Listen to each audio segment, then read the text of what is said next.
سر یہاں ہمارے علاقہ میں 22 تاریخ کو ایک پسی لینڈ سلائڈنگ ہوئی جس کی زد جو آج تک چل رہی ہے. آج تقریباً یہ 12ویں دن میں داخل ہو چکی ہے.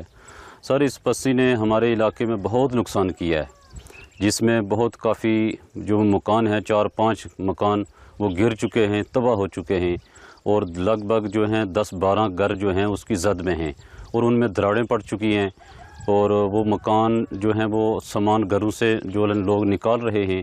اور یہاں اس پسی کی پڑنے کی وجہ سے ہم کافی مشکلاتوں میں ہیں. جیسے ہماری بجلی جو ہے وہ ٹوٹ چکی ہے اس لینڈ سلائڈنگ کے اندر, اور اس کے بعد سر ہمارا جو پینے کا پانی تھا وہ پانی بھی ہم اس سے جو ہے وہ محروم ہو چکے ہیں. بہت دور دراز اب راستہ جو ہے, یہ جو 2 مہینے ہوتے ہیں یہ بہت مشکلات سے اس میں چلنا پڑتا ہے, دیکھ کے وہ راستے بھی ختم ہو چکے ہیں. تو ہم یہی حکومت سے اپیل کرنا چاہتے ہیں کہ ہمارے لیے پانی کا انتظام کیا جائے اور بجلی کا معقول انتظام کیا جائے, اور جو جیسے جو گھر جو زد میں آئے ہیں ان گھروں سے جو سامان نکالا گیا ہے ان کو رکھنے کے لیے, پناہ دینے کے لیے کچھ ٹینٹ وغیرہ کا انتظام کیا جائے, خوراک کا انتظام کیا جائے. میری یہی ڈی سی صاحب سے, ایڈمنسٹریشن سے یہی گزارش رہے گی.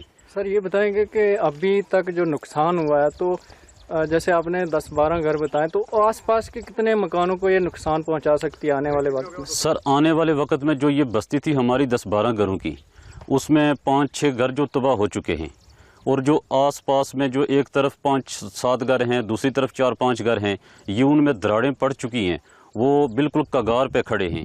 اس کے بعد اس بستی کے آگے ایک سامنے قبرستان ہے جس میں لگ بھگ 200 قبریں ہیں, ایک ولی کی زیارت ہے. تو اب وہ خطرے میں ہے, اس سے آگے جو ہیں وہ دراڑیں جا چکی ہیں. ہم حکومت سے یہی عرض کرنا چاہتے ہیں, گزارش کرنا چاہتے ہیں کہ آگے جو اس زیارت اور قبرستان کے آگے جو آبادی ہے وہ 20 یا 25 گھر پر مشتمل ہے, مزید ان گھروں کو نقصان ہونے سے بچایا جا سکے. ابھی تک ایڈمنسٹریشن کی طرف سے کیا کچھ کیا گیا ہے یہاں پہ؟ سر ایڈمنسٹریشن جو ہے ہمارے تحصیلدار صاحب وہ فرسٹ ڈے جو ہیں وہ 22 تاریخ کو یہاں پہ آئے تھے. اس کے بعد جو پٹواری صاحب وہ آئے ہیں 2-3 مرتبہ.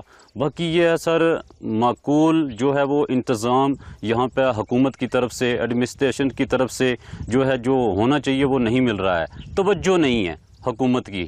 اور جتنے بھی ہمارے جیسے منتری صاحب ہیں, میں ان کے آپ کی میڈیا کے آپ کے مادھیم سے یہ عرض کرنا چاہتا ہوں کہ منتری صاحب اگر ہماری ویڈیو دیکھ رہے ہیں ان سے بھی ہماری ریکویسٹ ہے کہ ہماری برائے مہربانی ہماری اس پسی کو دیکھا جائے, اس پس منظر میں رہنے والے لوگوں کو دیکھا جائے.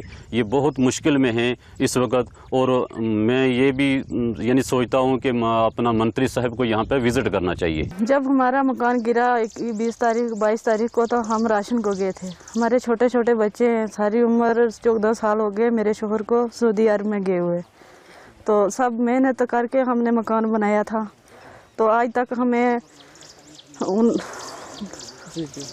ہمیں کسی کی طرف سے کوئی مدد وغیرہ کچھ نہیں ملا ہے. 4 بچے ہیں, یہ میری بابی ہے بڑی, اس کا شوہر بھی طلاق ان کا بھی انتقال ہو چکا ہے. 4 بچے ان کے اور 4 میرے ہیں. آج تک ہمیں کوئی بھی سہولت نہیں ملی ہے ان کی وجہ سے. تو ہمیں نہ ہی کوئی جگہ رہنے کے لیے یا نہ ہی کوئی مکان بنانے کے لیے کچھ بھی نہیں ہے ہمارے پاس. ہم لاوار بہت مجبور ہو چکے ہیں, ہمیں کچھ بھی نہیں ہے. کچھ پریشانی آ رہی ہے گھروں کو, جیسے لینڈ سلائڈ ہوئی ہے تو نقصان ہو رہا ہے, تو کیا کچھ پریشانی ہے؟ ہماری نہ ہی زمین ہے, نہ ہی ہمیں راشن ہے, نہ ہی ہمارا مکان ہے, کچھ بھی نہیں ہے. نہ ہی ہمیں جگہ ہے مکان بنانے کی بھی, نہ ہی کوئی سہولت ملی ہے ہمیں. اور ہماری اپیل ہے جاوید رانا صاحب سے کہ آ کر ہمارا موقع اور ہماری جگہ کوئی حوصلہ افزائی ہمیں کچھ نہ کچھ تو سہولت دی جائے, ہمیں ہماری مدد کی جائے. کوئی رہنے کی جگہ نہیں ہے, کوئی کچھ نہیں ہے. اٹینٹ دیے وہ بھی نہیں ہے رہنے کے لیے, وہ بھی قابل نہیں ہے, آپ دیکھ سکتے ہو. تو زمین جو ہے جو بھی تھا میرا وہ سب ختم ہو گیا ہے, کچھ بھی نہیں بچا. چھوٹے چھوٹے بچے ہیں میرے, ہم لے کے کہاں جائیں ان کو؟ جیسے کہ میں سو رہا ہوں تو پتا جی کو جگانا ہے مجھے, تو وہ ڈائریکٹ اٹھانے کے بجائے, اور ہنسا کی پرمپرا میرے یہاں نہیں تھی سوبھاگیہ سے, تو وہ کیا کرتے تھے کہ اس کمرے میں آ جائیں گے یا باہر سے گزریں گے اور چوپائی بولیں گے, پرات کال اٹھ کے رگھناتھا مات پتا گرو ناوئی ماتا. کبھی کبھی میں غصے میں اٹھ کر کے ارے پاپا چرن اسپرش کیا اور سو گیا. میں نے کہا مت اٹھانا.